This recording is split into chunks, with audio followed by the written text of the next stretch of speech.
Officers choice brand name के अंदर liquor produce करने वाली कंपनी एलाइड ब्लेंडर का आईपीओ आ रहा है 25 जून को। तो आज की वीडियो में हम इस आईपीओ का रिव्यू करेंगे, कंपनी के बिजनेस मॉडल को देखेंगे, इसके फंडामेंटल्स को रीड करेंगे, आईपीओ लाने के पीछे क्या ऑब्जेक्टिव है, किस तरीके की लिस्टिंग बेनिफिट्स हो सकती है और क्या इस आईपीओ में अप्लाई करना चाहिए या नहीं। तो hello everyone, this is Jyoti here. और जिस तरीके से एक के बाद एक मार्केट में आईपीओ आ रहे हैं, तो इट्स वेरी इंपॉर्टेंट कि आप हर आईपीओ का रिव्यू ज़रूर एक बार देखें कि किस आईपीओ में आपके लिए अप्लाई करना सही रहेगा नहीं, क्योंकि वहाँ पे आपका फंड भी ब्लॉक होता है। और किसी अच्छे आईपीओ में अगर आप चाहते हैं कि आप उसमें अप्लाई करें और आपको अलॉटमेंट के चांसेस बढ़ें, तो उसका एक ही टेक्निक है कि आप मैक्सिमम डीमैट अकाउंट से उस आईपीओ के लिए अप्लाई करें। तो अगर आप किसी अपने फ्रेंड या फैमिली मेम्बर का डीमैट अकाउंट ओपन कराना चाहते हैं तो उसकी लिंक हमारे डिस्क्रिप्शन बॉक्स में है, आप उसे एक बार ज़रूर जाके चेक कर सकते हैं। तो आज का वीडियो में स्टार्ट करते हैं और सबसे पहले कंपनी के बिजनेस मॉडल की बात करते हैं। 2008 में ये कंपनी इनकॉर्पोरेट हुई थी।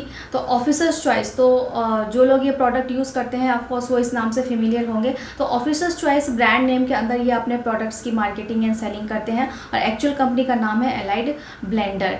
तो इंडिया की अगर बात करें तो इंडिया की वन ऑफ द लार्जेस्ट और वर्ल्ड की थर्ड लार्जेस्ट ये अल्कोहल प्रोड्यूसर कंपनी है, जो न सिर्फ इंडिया में बल्कि इंडिया के बाहर भी 22 अदर कंट्रीज़ में भी अपने प्रोडक्ट को जो है वो एक्सपोर्ट करती है। पर ईयर की बात करें तो per year 5 crore litre alcohol ये प्रोड्यूस करती है और प्रीमियम विस्की मार्केट में one of the fastest selling product जो है ये है।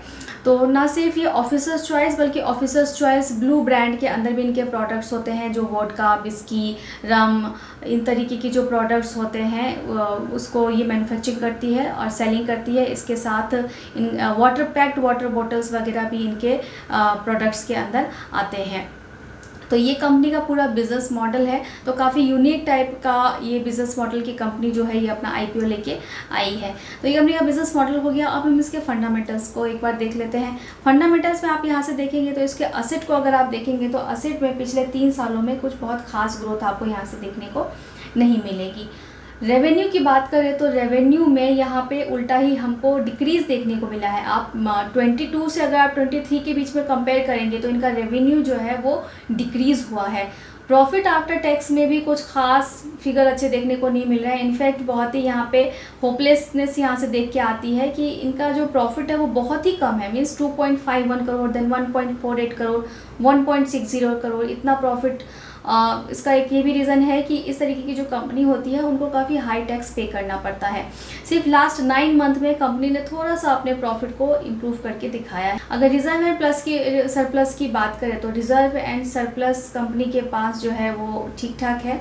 बोरोइंग्स की बात करें तो कंपनी के पास बोरोइंग्स भी काफ़ी है। थोड़ा सा कंपनी ने बोरिंग कंपनी की कोशिश की है, लेकिन फिर भी कंपनी के पास काफ़ी बोरोइंग्स है। अदर डेटा की बात करें तो अगर इनका मार्केट कैप जो है इसका होने वाला है 7,859 करोड़ का। ROE इसका बहुत ही पुअर है जो है 1.03 का। ROCE जो रिटर्न ऑन कैपिटल एम्प्लॉयड है तो यहाँ पे ये इनका अच्छा है 24.35% का। डेप्ट इक्विटी रेशियो जैसा बोला, कंपनी के पास डेट है 1.88 का। रिटर्न ऑन नेटवर्थ है 1.03 का एंड पीवी रेशियो है 16.77 का। तो कंपनी के फंडामेंटल्स से हमें ये दिखता है कि कंपनी के जो फंडामेंटल्स है वो बिल्कुल भी लुक्रेटिव नहीं है। इनफैक्ट इनके जो प्रॉफिट को देख के हमको काफ़ी इसमें यहाँ पे टेंशन आता है कि सिर्फ 1 करोड़ 2 करोड़ के प्रॉफिट से क्या होगा। तो ये काफ़ी इनका जो फंडामेंटल्स है हमको वीक नज़र आ रहा है। अब आईपीओ लाने के पीछे ऑब्जेक्टिव की बात करें तो पहला ऑब्जेक्टिव तो यही है कि कंपनी को लोन पे करने के लिए फंड्स की ज़रूरत है, फिर अपने न्यू स्टोर्स को लॉन्च करना चाहते हैं। तो इन सभी चीज़ों के लिए कंपनी ये आईपीओ लेके आई है। एक यहाँ पे पॉजिटिव बात यह है कि इनकी जो प्रोमोटिंग होल्डिंग है वो काफ़ी अच्छी है, तो ये यहाँ पे एक ये प्लस पॉइंट हमको दिखता है। अदरवाइज़ कंपनी के फंडामेंटल्स तो काफ़ी हमको वीक नज़र आ रहे हैं।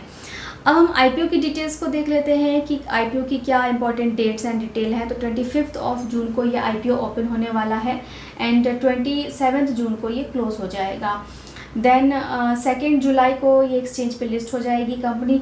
प्राइस बैंड इसका रखा गया है 281 पर शेयर का। एक लॉट में 53 शेयर्स रहने वाले हैं।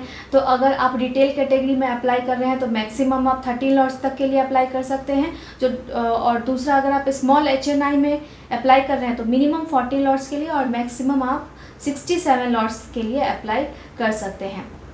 साइज़ की बात करें तो इशू साइज़ जो है इसका ये है 1500 करोड़ का, जिसमें 1000 करोड़ का फ्रेश इशू है और बाकी ऑफर फॉर सेल है। यहाँ पे जो एम्प्लॉयज़ होंगे इस कंपनी के उनको 26 रुपीज़ पर शेयर का डिस्काउंट भी दिया गया है।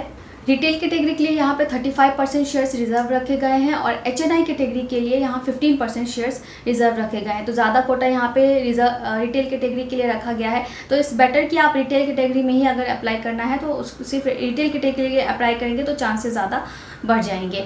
अब हम बात कर लेते हैं इसके ग्रे मार्केट प्रीमियम की। तो आज की डेट में इसका ग्रे मार्केट प्रीमियम चल रहा है 75 का, जिसके बेसिस पर अगर बेनिफिट की बात करें तो यहाँ पे आपको 26% तक का बेनिफिट सिर्फ मिल सकता है। तो काफ़ी यहाँ पे अगर हम लिस्टिंग बेनिफिट्स की भी बात करें तो कुछ खास हमको इंप्रेसिव डेटा यहाँ पे दिखने को नहीं मिल रहा है, कुछ खास लिस्टिंग बेनिफिट भी नहीं देखने को मिल रहे हैं।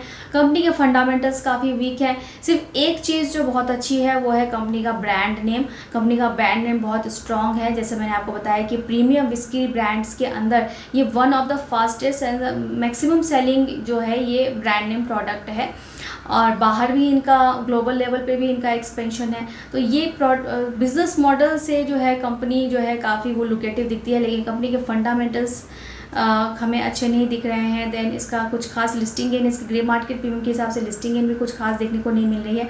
तो ऐसे में अब क्या किया जाए? तो जैसे हमने पीछे देखे हैं कुछ कंपनीज में उनके grey market premium day by day बढ़े हैं, जैसे डी पाइपिंग वगैरह का हमने देखा था और वहाँ पे अच्छा बेनिफिट भी हमें 40% तक का बेनिफिट वहाँ पे भी देखने को मिल रहा था। तो अगर इस IPO पे आपकी नज़र है तो इट्स बेटर कि आप थर्ड डे का वेट करें, सेकेंड डे के इवनिंग तक आप सब्सक्रिप्शन चेक करें। अगर सेकेंड डे के इवनिंग तक या 5 टाइम सब्सक्राइब हो जाता है, दिख रहा है कि इसमें जो बड़े बड़े जो QIBs HNIs अगर यहाँ पे पैसा लगा रहे हैं, तो आप अगर ये 5 टाइम सब्सक्राइब हो जाता है सेकेंड डे के एंड तक, तो आप थर्ड डे में लास्ट डे में जाके इसके लिए अप्लाई कर सकते हैं एक डिसेंट लिस्टिंग गेन के लिए। आप फर्स्ट डे में इसको थोड़ा सा ट्रैक करें, देखें, उसके बाद फाइनल डे में जाके 5 टाइम सब्सक्राइब होता है तो आप इसके लिए अप्लाई करें। तो मैं होप करती हूँ कि वीडियो आपके लिए इन्फॉर्मेटिव रहा होगा और ऐसे ही वीडियोज़ के लिए चैनल को सब्सक्राइब करके ज़रूर रख लें और लाइक करें, इससे हमें मोटिवेशन मिलता है। Thank you.